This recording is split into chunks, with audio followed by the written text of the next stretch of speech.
नमस्कार, आज हम 5 मिनट कॉन्सेप्ट में पढ़ेंगे कॉल्बे इलेक्ट्रोलिसिस।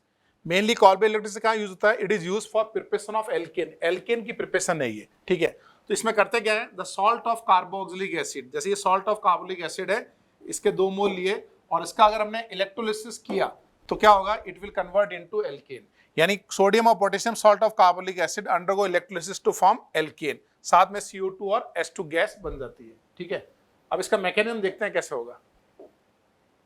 सबसे पहले एनोड पे होगा ऑक्सीडेशन। ऑक्सीडेशन का मतलब क्या होता है? Loss of electron. तो O- से हमने एक इलेक्ट्रॉन रिलीज कर दिया, तो ये हो गया हमारा ऑक्सीडेशन। फिर ये जो O डॉट बना है, ये O डॉट यहाँ पे क्या बनेगा? हमारा CO2 बन जाएगा प्लस R डॉट बनेगा, और R डॉट डाइमराइज करके क्या बनेगा? R डॉट डाइमराइज करके एल्केन बनेगा। काफी कुछ सिमिलर है वुड्स रिएक्शन टाइप, है ना। वुड्स में क्या हो रहा था? यहाँ पे हेलोजन हटके रेडिकल बन रहा था, और कॉल्बे में क्या हो रहा है? CO2 हटके रेडिकल बन रहा है। फिर वो जो इलेक्ट्रॉन रिलीज हुआ है, ये कहाँ जाएगा? अपना कैथोड पे जाएगा, और ये इलेक्ट्रॉन कैथोड पे जाके क्या बनाएगा? सोडियम मेटल, और सोडियम मेटल ऑफ वाटर के साथ रिएक्ट होके H2 गैस इवॉल्व हो जाएगी। यानी रिलीज इलेक्ट्रॉन जो है ना, अपन ऐसा समझ सकते हैं, रिलीज इलेक्ट्रॉन गया और वो एक्वस सॉल्यूशन में वाटर से रिएक्ट करके क्या बना लिया उसने? OH- and half mole of H2 gas बन गई। ये बात समझे आप? ठीक है। यानी ऑक्सीडेशन हुआ एनोड पे और रिडक्शन हुआ कैथोड पे, इलेक्ट्रॉन ने वाटर को जाके OH- बना लिया। यानी अल्टीमेटली हमारा सॉल्यूशन कैसा हो गया बताओ? बेसिक। यानी प्रोडक्ट कौन से मीडियम में बन रहा है? प्रोडक्ट बन रहा है हमारा बेसिक मीडियम में।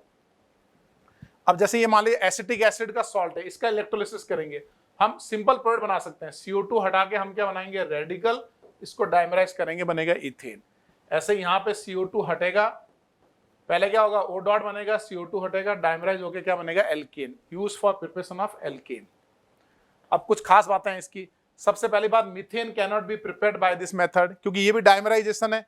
तो सबसे छोटा एल्केन कौन सा बनेगा? इथेन। सबसे छोटा रेडिकल कौन सा बनेगा? Methyl dot. तो सबसे छोटा एल्केन इथेन बनेगा, मीथेन नहीं बना सकते। इसमें भी अगर हम 2 डिफरेंट एसिड लेंगे तो R1 R2 2 एसिड लिए तो R1 R2 रेडिकल बने, तो 2 डिफरेंट एसिड इलेक्ट्रोलिसिस करेंगे, कितने प्रोडक्ट बनेंगे हमारे? 3 प्रोडक्ट। काफी कुछ सिमिलर है वुड्स रिएक्शन से, ठीक है। Kolbe is a coupling reaction, क्योंकि जब कॉल्बे में एल्केन बन रहा है तो कौन सा कपलिंग हो रहा है? CC कपलिंग हो रहा है। इसका इंटरमीडिएट कौन है? Free radical is an intermediate in this reaction. और एनोड पे CO2 होता है और कैथोड पे कौन सी गैस इवॉल्व होती है? H2 गैस इवॉल्व होती है, ठीक है। अभी एग्जांपल लेते हैं, जैसे इसका इलेक्ट्रोलिसिस करना है तो क्या करना है? हमको CO2 हटाना है और ET डॉट बनाना है, इसको डाइमराइज कर देंगे, ठीक है। इसमें पहले NaOH डाला तो क्या हुआ? Acid base. पहले एसिड बेस से क्या हुआ? ये सॉल्ट बन गया। फिर इलेक्ट्रोलिसिस में क्या होगा? CO2 हटेगा, रेडिकल बनेगा और उसका डाइमर बन जाएगा, है ना। वुड्स रिएक्शन टाइप हो रहा है काफी, है ना। पहले यहाँ बेस डालोगे तो एसिड बेस, फिर इलेक्ट्रोलिसिस में क्या होगा? CO2 हटेगा, ये रेडिकल बनेगा, इसका डाइमर हो जाएगा। समझ गया आप? ठीक है। तो सिंपल CC कपलिंग है, just like a Wurtz reaction.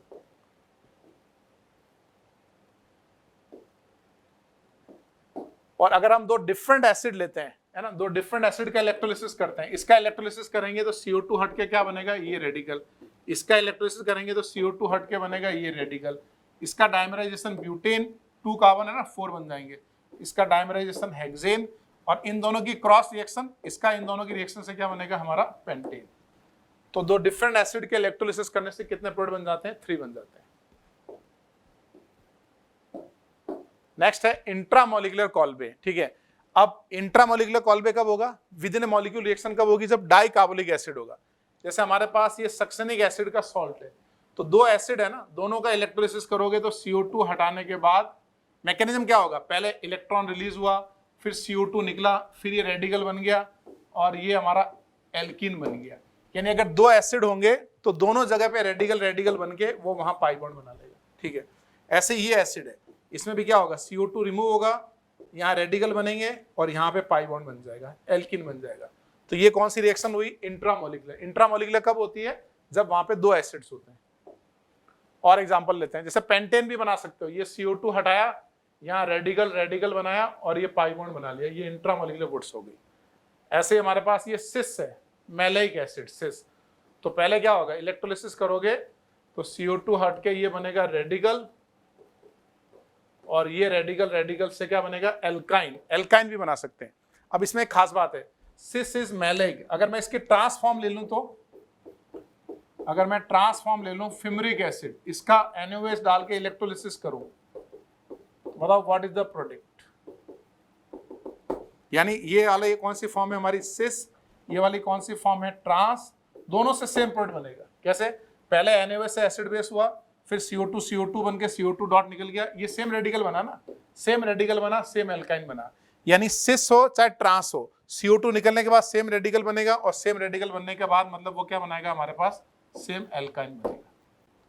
बात समझ गए आप, ठीक है। तो इंट्रामोलिकुलर कॉल्बे कब होता है, जब वहां पे दो एसिड्स होते हैं।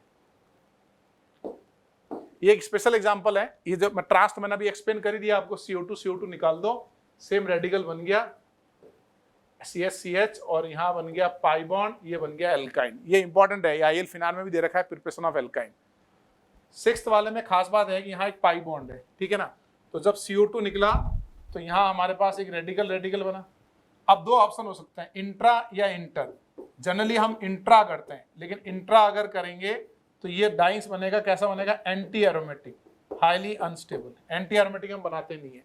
तो होगा क्या, ये इलेक्ट्रॉन जो रेडिकल रेडिकल बने हैं, इंट्रा इज फास्ट, लेकिन इस केस में इंट्रा नहीं हो रहा है, तो फिर बताओ ये किस में कन्वर्ट हो जाएगा, ये इंटरमोलिकुलर में कन्वर्ट होगा, और कैसा बन जाएगा हमारा, नॉन एरोमेटिक प्रोडक्ट बन जाएगा।